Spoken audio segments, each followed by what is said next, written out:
gente! Tudo bem com vocês? Meu nome é Josiane e eu sou professora de matemática.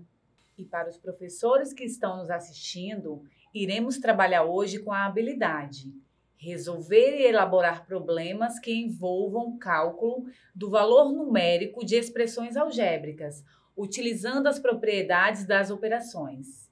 E o objetivo da aula é compreender o que são expressões algébricas e calcular o valor numérico das expressões algébricas. Participe da nossa aula marcando a sua presença. Aponte seu celular para o QR Code que aparece na sua tela.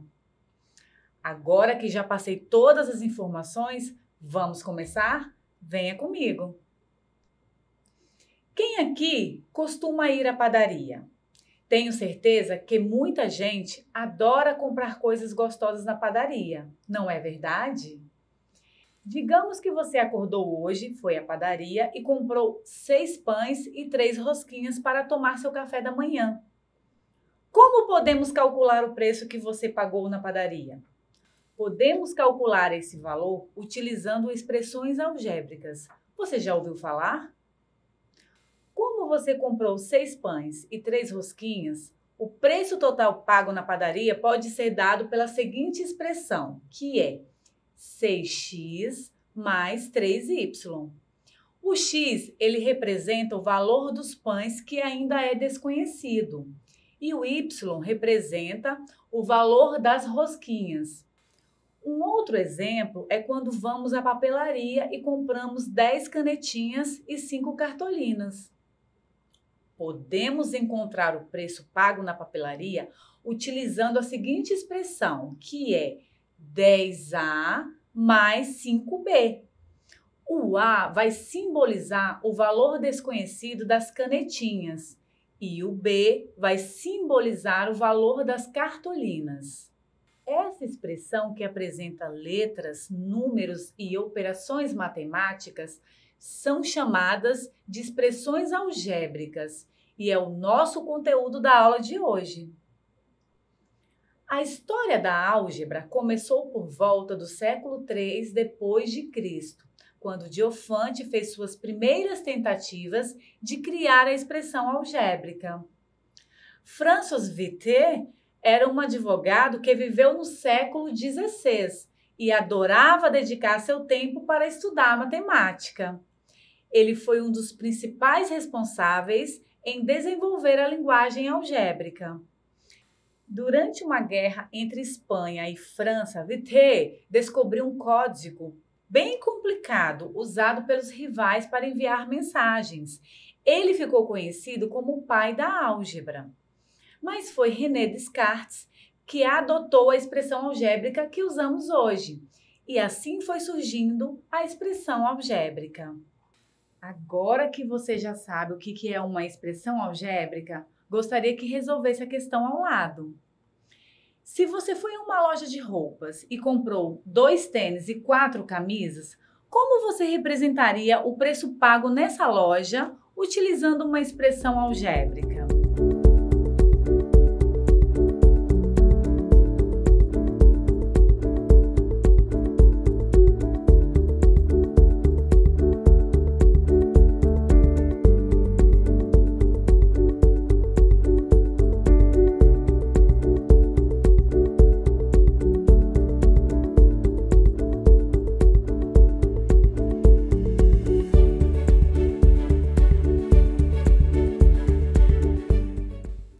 A resposta seria 2x mais 4y. O x representa o valor do tênis e o y representa o valor da camisa. Logo, a expressão seria 2x mais 4y. Se você fez dessa forma, acertou. Você se lembra o que é uma expressão numérica? Observe as 2 expressões que aparecem na tela e reflita quais são as semelhanças e diferenças entre elas. A primeira expressão é essa aqui, x² menos 4 mais 1. E a segunda expressão é 3 mais 5 vezes 8 mais 2 dividido por 2. Veja porque uma contém letras, números e operações, e a outra vai conter apenas números e operações matemáticas. A segunda se trata de uma expressão numérica, pois envolve números e operações matemáticas.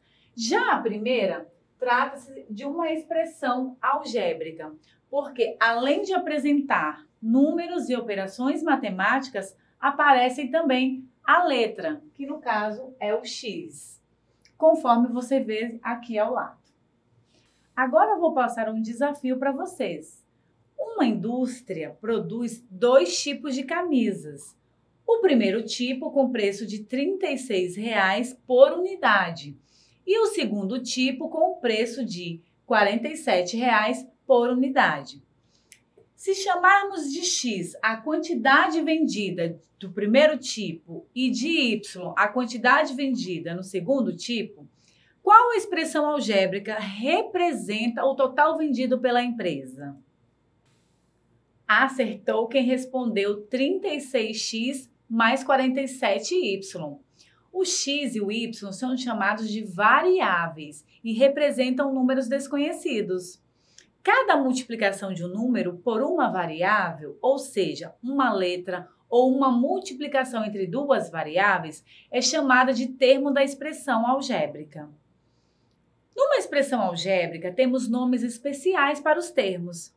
Por exemplo, o 3x², o ABC² e o menos 16. São expressões que possuem coeficiente e parte literal. O coeficiente é o valor numérico, o número da expressão. E a parte literal é o valor desconhecido, a letra. Na primeira expressão, o coeficiente é o número 3. A parte literal é o x².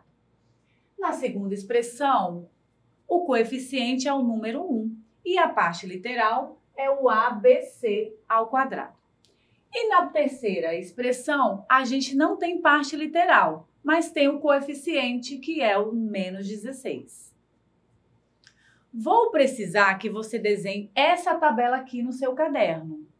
Depois, você irá preencher identificando os termos da expressão algébrica, quem é o coeficiente e quem é a parte literal. Vou dar um tempo para que vocês respondam.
Vamos corrigir a atividade? Venha comigo.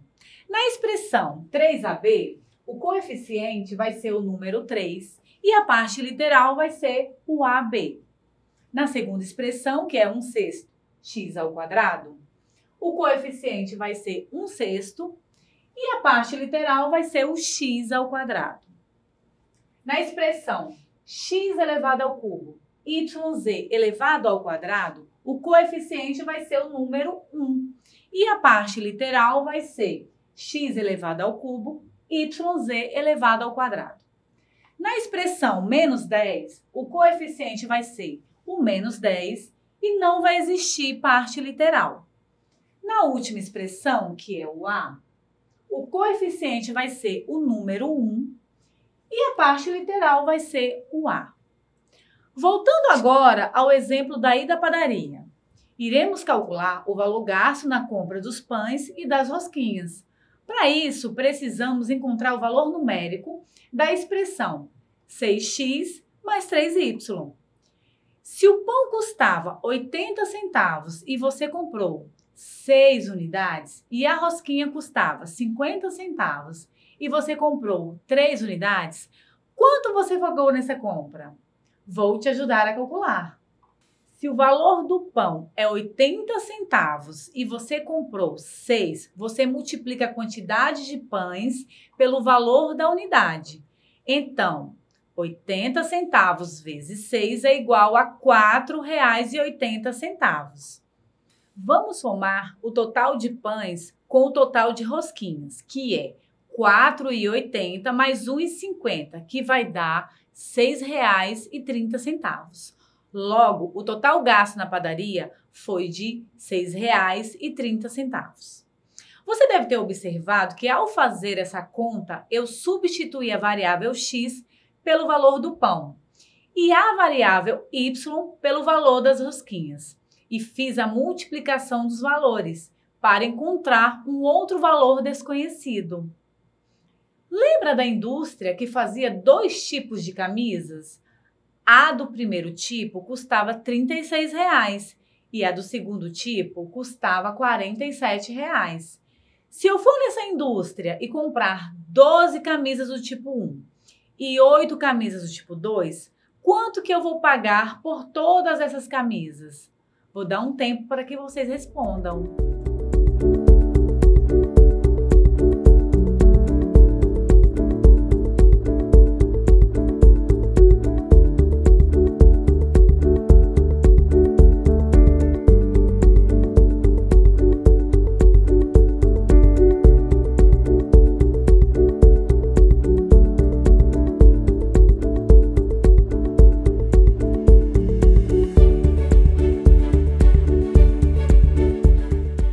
Quem respondeu R$ 808, parabéns, acertou.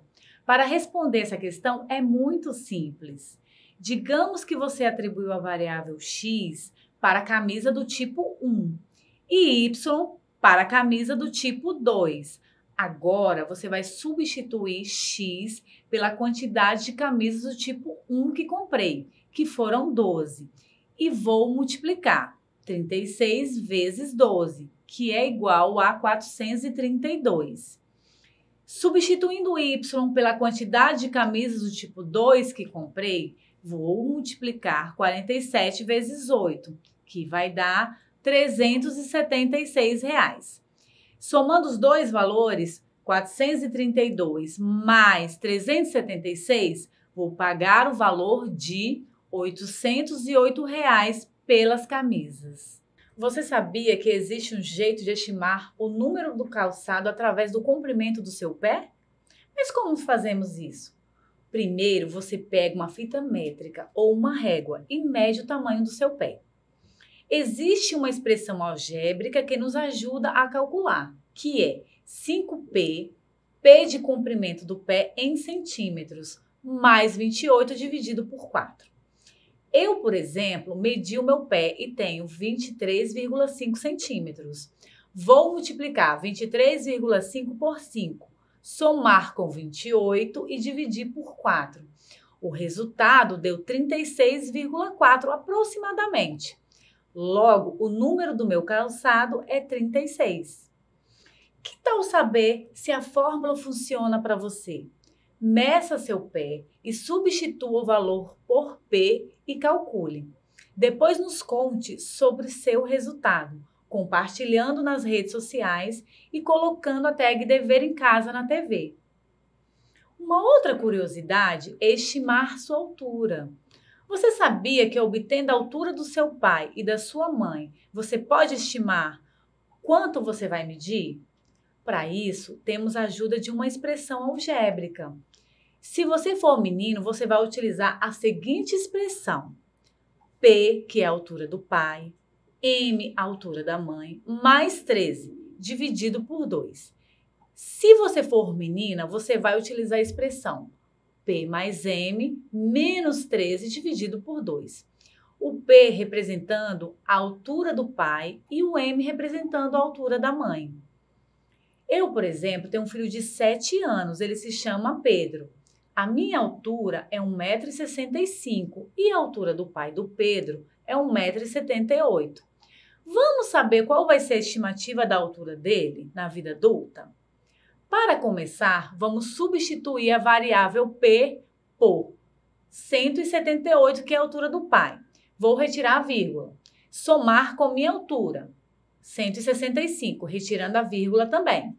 O total é 343. Como Pedro é menino, vou somar com 13. Será igual a 356. Agora, eu vou dividir por 2. Então, vai ser igual a 178. Agora, eu insiro a vírgula. Isso quer dizer que a estimativa de altura de Pedro, na vida adulta, será de aproximadamente 1,78 m. Imagine agora que eu tenho uma filha. Vamos saber qual será a estimativa dela de altura? Conforme já somamos a minha altura e a altura do pai, o valor foi de 343. Como é uma menina, irei subtrair com 13, ficará 330. E dividindo por 2, ficará 165. Inserindo a vírgula, ela vai medir 1,65 m. Agora é a vez de vocês estimarem a altura de vocês. Para isso, pergunte ao seu pai e à sua mãe quanto que eles medem e anote. Depois calcule com a ajuda da expressão algébrica de estimativa de alturas. Quando concluírem, compartilhe o resultado nas redes sociais com a hashtag Dever em Casa na TV.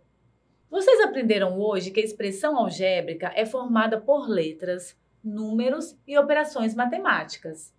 Já a expressão numérica é formada por apenas números e operações matemáticas.